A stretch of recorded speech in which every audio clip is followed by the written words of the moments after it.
Vamos a abrir nuestra Biblia, por favor, en el Evangelio según San Mateo, capítulo 26.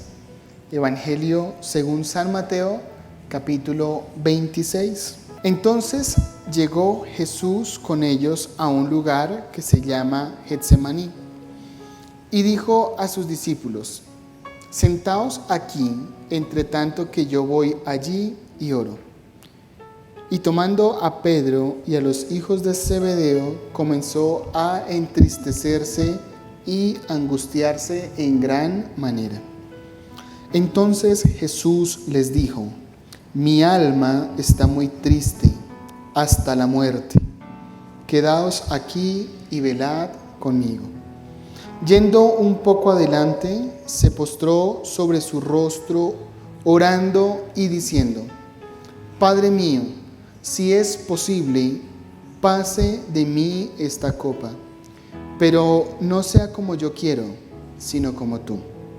Vino luego a sus discípulos y los halló durmiendo, y dijo a Pedro: ¿Así que no habéis podido velar conmigo una hora?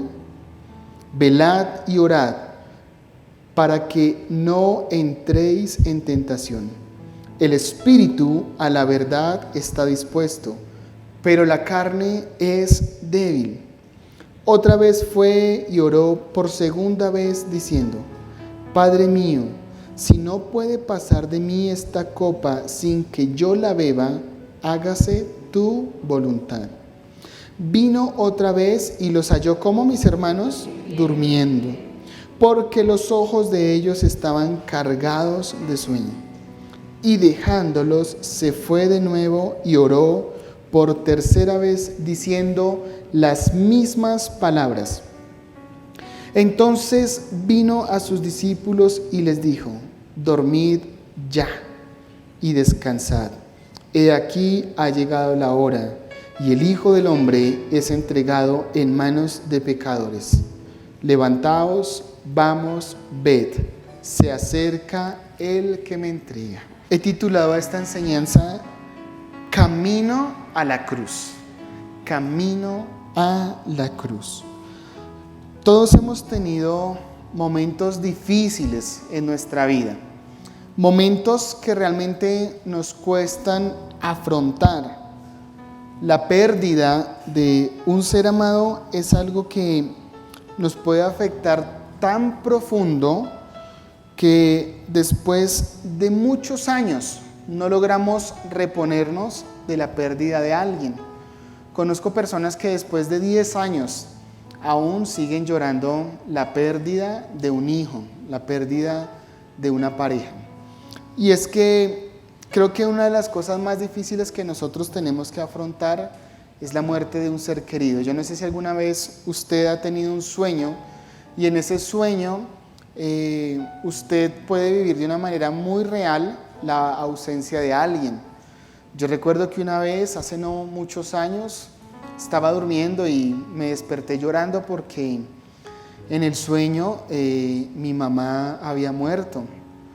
Y uno siente ese dolor tan profundo que nace, ahí sí podríamos decir, ese dolor puede surgir de las entrañas, de lo más profundo del corazón. Y quizás alguna de las personas que está aquí lo ha vivido en carne propia. Y son cosas que uno no quisiera vivir.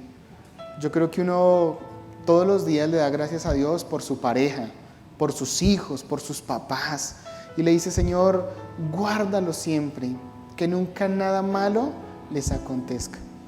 Pero tenemos que ser sinceros y un día en la vida tendremos que afrontar esos momentos que son dolorosos. Nadie quisiera llegar allí, pero están planeados en la vida y tienen que pasar. Nadie quisiera tener una crisis de salud. Todos nosotros, yo le doy muchas gracias al Señor, porque cada vez que me puedo levantar le digo: Señor, gracias porque es un día más, y es un día más en el que estoy sano.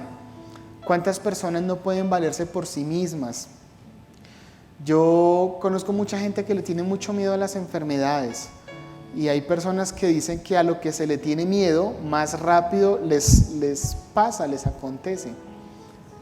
Yo recuerdo un día que fui una vez al médico y el médico me asustó un poquito con un tema que yo tenía estomacal. Y uno realmente no piensa en la enfermedad hasta que empieza a sentir dolencias o aflicción o a sentir que algo en el cuerpo no está funcionando igual. Nadie, estoy seguro que nadie quisiera pasar por un cáncer, por una leucemia, por una enfermedad que amenace su vida, porque uno inmediatamente piensa en muchas cosas. Pueden sobrevenir preguntas como ¿y por qué me está pasando a mí? ¿Por qué yo, Señor, si he vivido rectamente delante de ti? ¿Por qué los malos no tienen que vivir estas cosas? Y yo sí, Señor, que te amo, que me he guardado y que te he buscado. Pero mis hermanos, tenemos que ser conscientes que estamos en un mundo donde el Señor dijo que tendríamos aflicciones, pero que teníamos que confiar en Él porque Él había vencido a ese mundo. Sin embargo, no estamos exentos de que cosas como esas lleguen a nuestra vida. La pregunta es, ¿estamos listos para afrontarlas? Y no quisiera que usted me contestara, sino que lo meditara. El divorcio jamás está en la mente de alguien que se casa, ¿cierto? Cuando una pareja se casan como enamorados, llenos de sueños, cargados de ilusiones. Nadie, al decir sí acepto, está pensando en cuándo se va a divorciar, porque hicimos un compromiso que iba hasta la muerte. A pesar de todas las dificultades que podamos tener, hicimos un compromiso que va hasta la muerte. Nadie nunca piensa en eso. Sin embargo, en ocasiones puede suceder que lo que inició como un cuento de hadas termine como una película de terror. Y no era el anhelo ni el deseo tuyo, pero hay personas que se casaron enamoradas, pero el matrimonio no fue lo que ellos esperaban, quizás porque no lo formaron en la roca, que es el Señor Jesucristo. Quizás porque no dieron a Él ese tercer cordón que iba a unir esos otros dos e iba a ser difícil de soltar. Nadie quiere ver sufrir a un hijo, ¿cierto? Cuando uno de nuestros hijos está enfermo, uno quisiera estar en su lugar. Qué dolor para un papá tener que quizás en algún momento ver a su hijo sumido en el alcohol, en la drogadicción. Yo creo que usted en sus oraciones todo el tiempo dice, Señor, guarda a mis hijos. Pero mis hermanos, ante todo lo que yo estoy diciendo, tengo que decirle que quizás en algún momento de nuestra vida tengamos que vivirlo. Quizás en algún momento en nuestra propia historia tengamos que vivir lo que el Señor Jesucristo estaba viviendo en Getsemaní. Un momento tan difícil que lo llevaría a la cruz del Calvario, a morir por usted y a morir por mí. La historia en Getsemaní muestra dos facetas increíbles del Señor Jesucristo. Nosotros entendemos que el Hijo de Dios, el Espíritu Divino, en el cuerpo humano se hizo carne. Y todos entendemos que Jesucristo tiene dos facetas, una faceta divina y una faceta humana. Y en este texto nosotros vemos las dos facetas de Jesucristo, como dicen, a plenitud. Cada una se marca de una manera asombrosa e impactante. Y lo primero, mis hermanos, que quisiera que analizáramos en esta mañana es que Getsemaní es un lugar acorde para el momento. ¿Usted sabe qué significa Getsemaní? Getsemaní significa el lugar de la prensa, donde se prensan las olivas para sacar el aceite. Y Getsemaní es un huerto ubicado en un monte que se llama el Monte de los Olivos. Si se llama el Monte de los Olivos, ¿qué se da en el Monte de los Olivos? Olivas, ¿cierto? No podemos decir, no, se da otra cosa, no, se dan olivas. Y Getsemaní significa el lugar de la prensa. ¿Qué hace una prensa? Sencillamente presiona para exprimir lo mejor de las olivas y sacar el aceite. Así de sencillo. De pronto hay mucho millennial acá que no entiende qué es el sentido, pero de pronto las personas que conocen un poquito más saben que una prensa es la que machaca, la que exprime para sacar lo mejor de lo que está entrando en ella. Ahora, el aceite siempre ha simbolizado algo especial, ¿cierto? ¿Con qué ungieron a David? Con aceite, ¿cierto? El aceite se utilizaba normalmente para ungir a una persona. ¿Y qué significa ser ungido? Ser separado o apartado para Dios o para una labor específica. Entonces, el aceite siempre fue símbolo de unción. Y se exprime al ungido en Getsemaní para poder ungir a todos los demás en la tierra. ¿Sabe una cosa? Gracias a la muerte de Jesucristo, usted y yo podemos tener vida eterna y vida en abundancia. Yo no sé si eso para usted es motivo de alegría, pero para mí es motivo de total alegría. ¿Sabe por qué? Porque si no hubiera pasado este momento, usted y yo no tendríamos esperanza.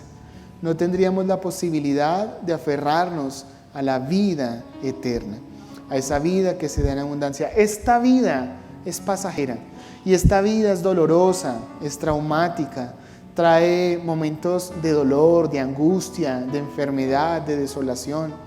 ¿Quién no ha pasado por esta vida y ha sentido que nadie está con usted, que usted está solo en medio de lo que está viviendo? ¿Cuántas veces hemos tenido que pasar momentos en nuestra vida que han sido de extremo dolor y de extrema angustia, que quizás hasta el día de hoy han causado heridas tan profundas que siguen latiendo y están abiertas? Pero un día estaremos en la casa de nuestro Padre. ¿Y sabe algo? Él está haciendo una morada para que usted y yo podamos habitar eternamente. Nos pasearemos por el cielo y lo veremos, y le daremos la gloria al Hijo, porque Él honró al Padre y nos dio acceso para que usted y yo pudiéramos tener vida eterna.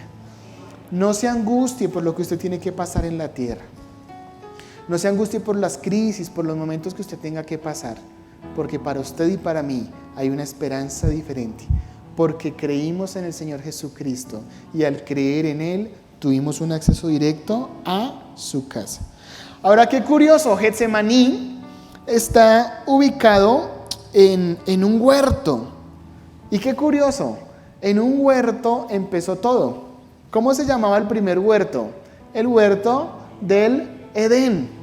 Ahora, Getsemaní es un huerto, pero es muy diferente. En el primer huerto, ¿qué sucedió? El Señor colocó todo para que el hombre pudiera vivir a plenitud. En el primer huerto no había dolor. En el primer huerto todo estaba dado para que el hombre pudiera estar feliz. De tal manera que el Señor rodeó al hombre con todo lo que necesitaba, incluyendo a su ayuda idónea, que era la mujer, la Isha en hebreo. Y entonces estamos viviendo muchísimos años después y nuevamente está el nuevo Adán, el nuevo Hijo del Hombre, en un huerto. Pero este huerto es totalmente diferente. Es un huerto donde está a punto de finalizar la tarea de redención para toda la humanidad. En el primer huerto vino la condenación para todos y cada uno de nosotros. Pero en el segundo huerto, donde había dolor, donde había angustia, donde había una profunda tristeza, se estaba cambiando el futuro de toda la humanidad, de su vida y de mi vida. Jesucristo tenía que venir como el nuevo Adán para en un huerto restablecer todo lo que nosotros mismos, porque hoy tengo que colocarme en los pies del primer hombre en la tierra, porque todos y cada uno de nosotros hemos pecado. Y Jesucristo en ese huerto estaba dando una batalla tremenda porque usted y yo volviéramos al principio de lo que el Señor planeó, una comunión directa con el Padre. Ahora, este Getsemaní es un lugar de profunda tristeza y angustia.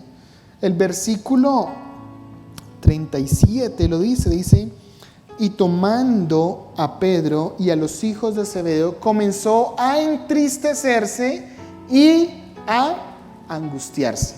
Eso dice el versículo 37. Llega el momento más difícil para Jesús.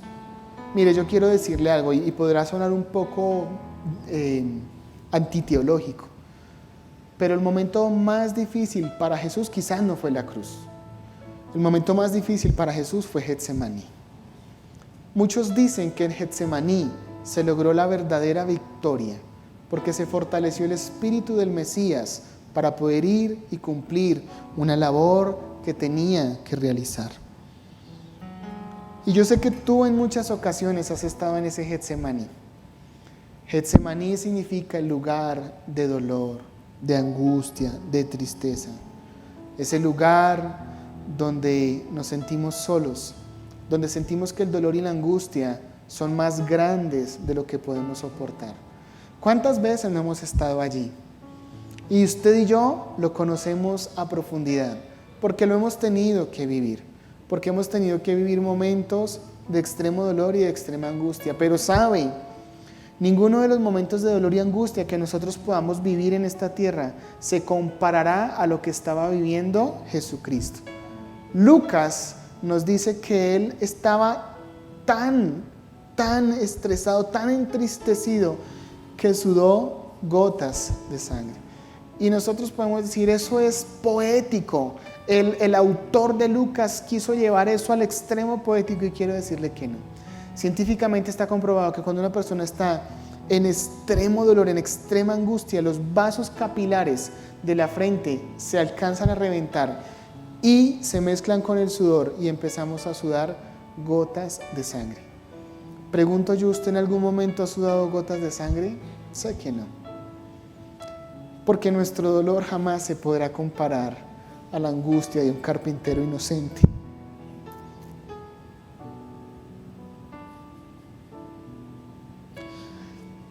De aquel que estaba a punto de vivir los horrores más increíbles que jamás se le hubieran podido infringir a un ser humano.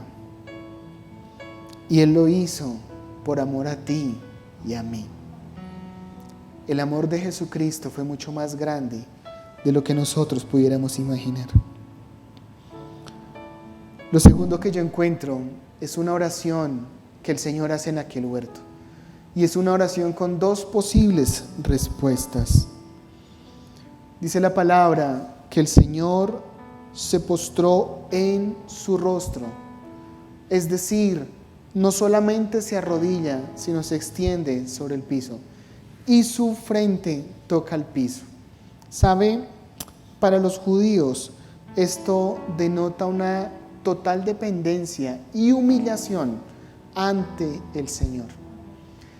Esta posición para el judío es la más sublime manifestación física de rendimiento ante el Padre. Es la manera de decirle al Señor: Señor, dependo totalmente de ti. Yo no soy nada sin ti, si tú no estás. ¿Cuántas veces nosotros lo hemos hecho? Quizás muy pocas, porque nosotros quizás nos arrodillamos. Pero yo le invito a que usted, el día que quiera rendirse realmente ante el Señor, su rostro en tierra, y le pueda decir: Señor, aquí estoy. Y yo sé que muchos lo han hecho. Yo un día hablé con un muchacho que estaba pasando un momento muy difícil, y él me dijo: yo tuve y sentí la necesidad de botarme al piso a orar y a clamar hasta que Dios me escuchara. Decía: nunca en mi vida lo había hecho, y ese día sentí la necesidad de hacerlo a plenitud. Y el Señor dice una palabra que para nosotros es muy conocida, y dice: Padre, si es posible, pasa de mí esta copa. ¿Sabe qué simboliza la copa en la Biblia? Significa el juicio del Señor. El juicio del Señor. Miren, aquí se contempla la condición humana de Jesús. Él está diciendo: Padre, si es posible, yo no quisiera tomar esta copa. Aquí hay una condición humana netamente del Señor, porque Él sabe lo que significa tomar esa copa. ¿Sabe qué significa tomar esa copa? Ponerse en el lugar suyo y mío. Hacerse pecador sin serlo. Hacerse injusto sin serlo. Hacerse impío sin serlo. El que es santo estaba diciéndole al Señor: no quisiera, porque sé lo que va a doler. O sea, Él está en este momento en su máximo esplendor de humanidad. Y usted podrá decir: pero ¿cómo Jesús va a decir eso? La palabra nos está diciendo que es un momento muy difícil. Por eso yo le estoy diciendo a usted que este momento es más difícil que el momento de la cruz, porque es que en este momento es donde el Señor está teniendo un momento de intimidad con el Padre. Debe tomar el lugar del pecador para recibir por nosotros un juicio que no le correspondía. Cada vez que usted piense en la acción de Jesús, piense que a usted le iba a tocar morir eternamente, pero Él vino y murió una sola vez para resucitar y al tercer día darnos entrada al cielo. Esto es como si usted estuviera en una fila donde a usted lo van a matar, le van a disparar. Y alguien dijera: ¿sabes qué? Yo voy a tomar tu lugar. Ve, disfruta tu pareja, disfruta tus hijos, disfruta tu vida, porque yo voy a tomar tu lugar. Los verás crecer, los verás formarte, los verás realizarte, porque hoy yo voy a tomar tu lugar. Esta imagen viene desde Levítico, mis hermanos, cuando el Señor les dice: tomarán un cordero. Y por primera vez existe la palabra expiación, que es tomar el lugar de el otro. Y el judío ponía su mano sobre el cordero e inmediatamente traspasaba sus faltas, sus errores a ese cordero puro, santo, que no merecía morir. Pero la sangre de ese necesitaba ser derramada para que aquel judío pudiera quedar libre de pecados. ¿Sabe? Usted no tuvo que poner sus manos sobre Jesús. Él decidió poner sus manos sobre ti para poderte limpiar y para poderte hacer santo. Para mí eso es un motivo de alegría profunda. Pero después viene el contexto divino de Dios. ¿Sabe qué le dice? Señor, si es posible, pasa de mí esta copa, pero que eso no dependa de mí. Yo quiero que se haga tu voluntad. Quiero que se haga tu voluntad. En esa segunda parte de la oración de Jesucristo se revela un carácter de divinidad. ¿Sabe? El Señor está reconociendo que no es lo que Él piensa. Imagínese esto: si el Hijo de Dios está rindiendo su voluntad ante el Padre, creo que nos está dando un tremendo ejemplo a todos y cada uno de nosotros, al dejarnos guiar por la voluntad de Dios. Pero ¿cuántas veces actuamos tercamente y hacemos lo que nosotros queremos y no la voluntad del Padre? Mire, Jesucristo en el más extremo dolor, en la más extrema angustia, está diciéndole: Señor, si fuera posible, yo no lo quisiera hacer, porque sé lo que va a venir. Pero Señor, hoy lo hago porque entiendo que es tu voluntad. Y que si yo no lo hago, mis hermanos, tus hijos, no tendrán acceso para que un día podamos estar todos reunidos allá en la eternidad contigo. En esa segunda parte se muestra ese carácter tan divino de Jesucristo. El someterse a la voluntad de Dios no siempre será lo que queremos. Eso hay que tenerlo claro. Pero siempre será lo que perfeccionará su propósito en nuestra vida.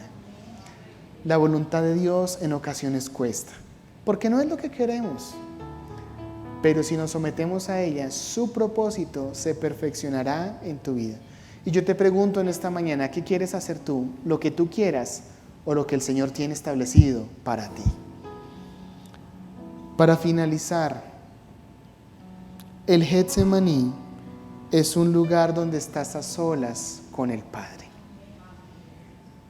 El deseo de Jesús era que sus discípulos lo apoyaran en oración en el momento más difícil.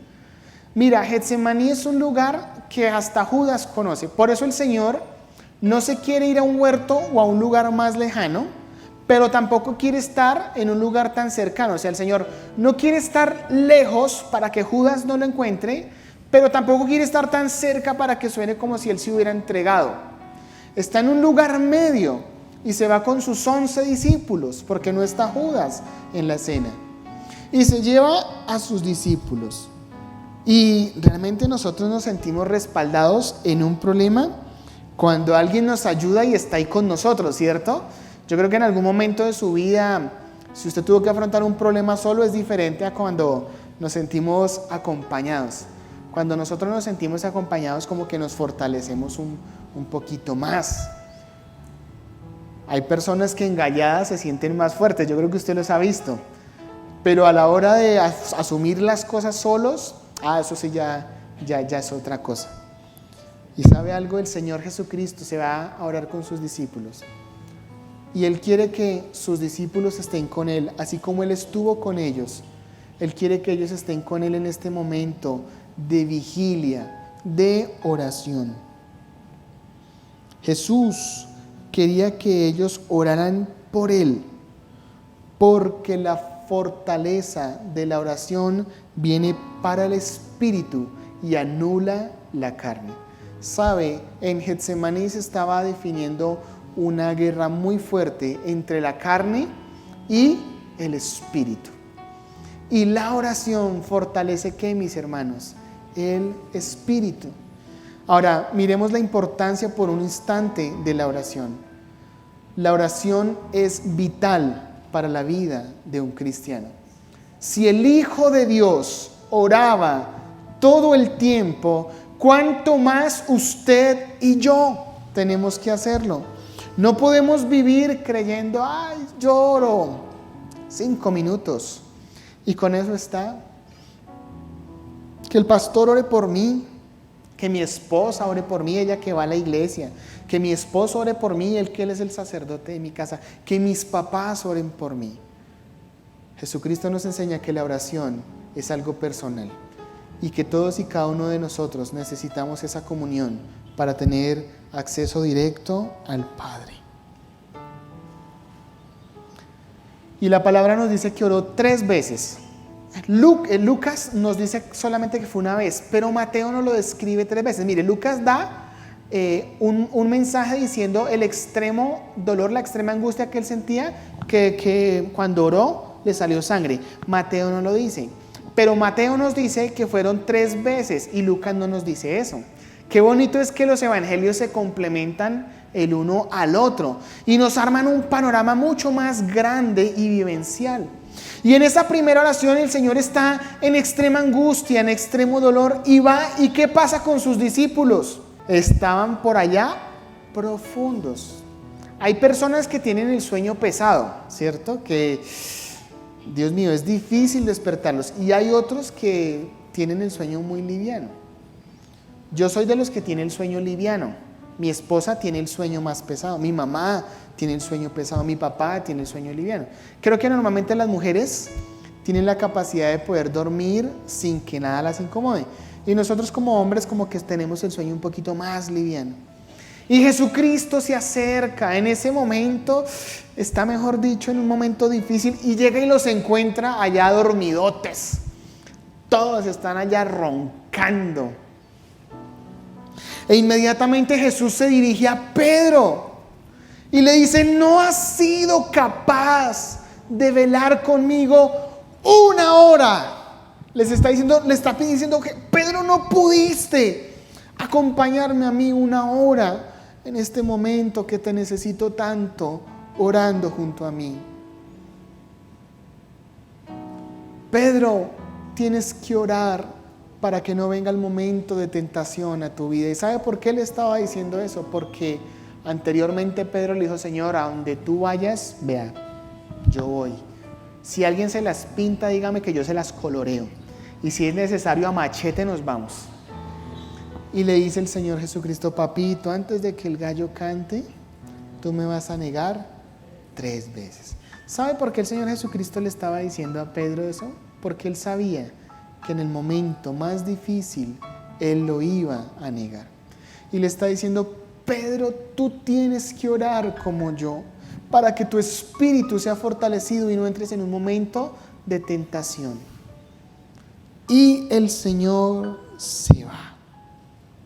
Vuelve y ora. Hay 3 momentos de la oración de Jesús. ¿Usted no se ha preguntado por qué el Señor fue a orar 3 veces? Yo ayer le decía, créame que yo ayer me estaba matando la cabeza diciéndole al Señor: ¿por qué fuiste 3 veces? ¿Por qué 3 veces? ¿Por qué, Señor? ¿Por qué 3 veces? ¿Por qué 3 veces? Y todo el tiempo era ¿por qué 3 veces? Y el Señor me dijo: lee la palabra con detalle. Y sabe, la primera oración me muestra un Jesucristo que sale y hace un reclamo a sus discípulos. Les dice: no fueron capaces de velar conmigo 1 hora. Eso denota que el Espíritu del Señor todavía estaba cargado. La segunda vez va y ora y vuelve. ¿Y esta vez qué pasa? No les dice nada. Los dejó durmiendo. Y dice que la oración de Jesucristo siempre fue la misma: Señor, si es posible, pasa de mí esta copa, pero que no se haga mi voluntad, sino la tuya. En la segunda no les dice nada. Eso denota que el Espíritu del Señor está siendo transformado poco a poco en sus comuniones directas con Dios. Y en la tercera les dice: ¿saben qué? Duerman tranquilos. Duerman tranquilos porque tienen que descansar. Saben, he aquí ha llegado la hora en que el Hijo del Hombre va a ser entregado por pecadores. Vemos un espíritu de Jesucristo totalmente fortalecido para la labor que tenía que hacer. Vemos a un Jesucristo que inicia un camino hacia la cruz, en el cual, como dicen otros pasajes bíblicos, fue fortalecido por ángeles que vinieron y lo acompañaron. ¿Sabe? Mientras sus discípulos se quedaran dormidos, el Señor envió ángeles que lo acompañaran. ¿Sabes? Mientras otros se queden dormidos, mientras otros te dejen solo, mientras sientas que no hay compañía, ángeles y la misma presencia de Dios estarán contigo en tus momentos de angustia y de dolor. Y un día te levantarás y quizás hagas reclamo y digas: Señor, no puedo.